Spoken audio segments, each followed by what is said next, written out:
അവരുടെ ഈ ഇതിൻ്റെ അകത്ത് ഏറ്റവും മേജർ ഇത് 51%.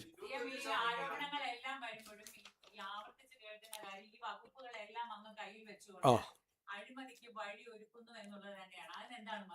അതായത് ഒറ്റ മറുപടിയല്ല, 29 വകുപ്പുണ്ടായിരുന്നു പിണറായി വിജയൻ്റെ കയ്യിൽ.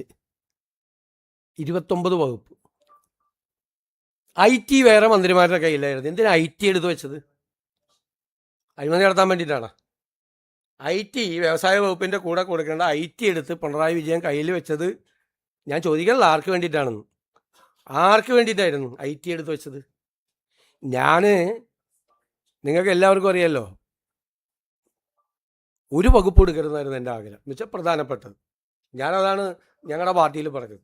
ഞാൻ പ്രധാനപ്പെട്ട വകുപ്പുകളിൽ നിന്ന് എന്നെ ഒഴിവാക്കണം. സാധാരണ മുഖ്യമന്ത്രിമാർ കൈകാര്യം ചെയ്യേണ്ട കുറേ വകുപ്പുകളുണ്ട്, ഏത് മുഖ്യമന്ത്രിയാണെങ്കിലും. അതൊഴിച്ച് ആഭ്യന്തരവും വേണ്ട, ഫിനാൻസും വേണ്ട എന്നാണ് ഞാൻ പറഞ്ഞിരുന്നത്. അത് സമ്മതിച്ചില്ല. ഫിനാൻസ് നിർബന്ധമായി മുഖ്യമന്ത്രി എടുക്കണമെന്ന് പാർട്ടിയാണ് ആവശ്യപ്പെട്ടത്. നിർബന്ധമായി എല്ലാ മന്ത്രിമാരും ഒറ്റക്കെട്ടായിട്ട് ആവശ്യപ്പെട്ടിട്ടാണ് ഫിനാൻസ് എടുത്തത്, അല്ലേ? ഞാൻ പോർട്ട് കൊടുത്തു. പോർട്ട് എന്താ എടുക്കാൻ കാര്യം? പോർട്ട് എൻ്റെ ഡ്രീം പ്രോജക്റ്റാണ്. ഈ സർക്കാരിൻ്റെ ഏറ്റവും ഡ്രീം പ്രോജക്റ്റ് പോർട്ടാണ്. അത് മുഖ്യമന്ത്രിയുടെ ഓഫീസിലാവുമ്പോഴാണ് അതിൻ്റെ കോർഡിനേഷനും മറ്റു കാര്യങ്ങളും ചെയ്യുള്ളൂ. വകുപ്പ് എടുക്കുന്ന അഴിമതിക്ക് വേണ്ടിയിട്ടാണ്. എന്തൊരു വില കുറഞ്ഞ വർത്തമാനമാണ് പ്രതിപക്ഷ നേതാവ് പറഞ്ഞത്. അദ്ദേഹം ഇരിക്കുന്ന ആ കസേരയ്ക്ക് യോജിക്കാത്ത വർത്തമാനമാണ് ബഹുമാനപ്പെട്ട, എനിക്ക് വിഷമമുണ്ട്, പ്രതിപക്ഷ നേതാവ് പറഞ്ഞത്. എൻ്റെ മറു ചോദ്യമാണ്, ആരുടെയെങ്കിലും നിന്നും കൈനീട്ടി മേടിക്കാൻ വേണ്ടിയിട്ടാണ് IT വെച്ചത്? അല്ല ആരെങ്കിലും സഹായിക്കാൻ വേണ്ടിയിട്ടാണ് IT വെച്ചത്? എൻ്റെ മറു ചോദ്യം. അതിന് മറുപടി പറയട്ടെ. IT എന്തിനാ കയ്യിൽ വെച്ചത്? എന്തിനാ IT കയ്യിൽ വെച്ചത് പിണറായി വിജയൻ? നമ്മളെ കൊണ്ട് പറയിപ്പിക്കല്ലേ. ഞാൻ ഇത്ര പറയുള്ളൂ ഞാനായതുകൊണ്ട്. ഞാൻ അതിൻ്റെ രണ്ടാമത്തെ റൗണ്ട് ഞാൻ പറയില്ല.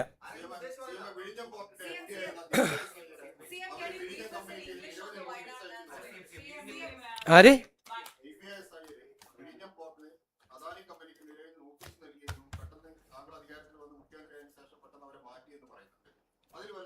അവരെ മാത്രമല്ലല്ലോ മാറ്റിയത്, വേറെ ഒരുപാട് ആളുകളെ മാറ്റിയല്ലോ. അവരെ മാത്രം മാറ്റി എന്താ പ്രശ്നം? അവരെല്ലാം ഒരുപാട് നാളുകളായി അവിടെ ഇരിക്കുന്ന പലരെയും മാറ്റി, പല സ്ഥലത്തു നിന്ന് അവരെ അടക്കം മാറ്റി. എന്താ കുഴപ്പം? അതൊന്നും ഞാൻ ഡേ ടു ഡേ കാര്യങ്ങളിൽ നോക്കേണ്ട ആളല്ല. അവരെ ആർക്കൊക്കെ എല്ലാ ഗവൺമെൻറ് HODമാരും ഓരോ സ്ഥലത്തിരിക്കേണ്ട ആ ഗവൺമെൻറ് HODമാർ ആർക്കൊക്കെ നോട്ടീസ് കൊടുത്തിട്ടുണ്ട്, എന്തൊക്കെ ചെയ്തിട്ടെന്ന് അന്വേഷിക്കേണ്ട ജോലിയല്ല അത്. ഞാൻ ചോദിക്കട്ടെ, കണ്ണൂർ ജില്ലാ സെക്രട്ടറിയുടെ വലിയ പത്രസമ്മേളനം ആക്ഷേപമൊക്കെ ഇട്ടു. എൻ്റെ തിരിച്ചുള്ളൊരു ചോദ്യം കേട്ടോ, കണ്ണൂർ ജില്ലാ സെക്രട്ടറിക്ക് എന്താ കാര്യം വിഴിഞ്ഞത്തിൻ്റെ കാര്യത്തിൽ? എന്താ ഇത്ര ഇൻട്രസ്റ്റ്? പാർട്ടിയുടെ കണ്ണൂർ ജില്ലാ സെക്രട്ടറിക്ക് എന്താ ഇൻട്രസ്റ്റ് വിഴിഞ്ഞത്തിൻ്റെ കാര്യത്തിൽ? എന്നെ കൊണ്ട് ചോദിപ്പിക്കല്ലേ കേട്ടോ.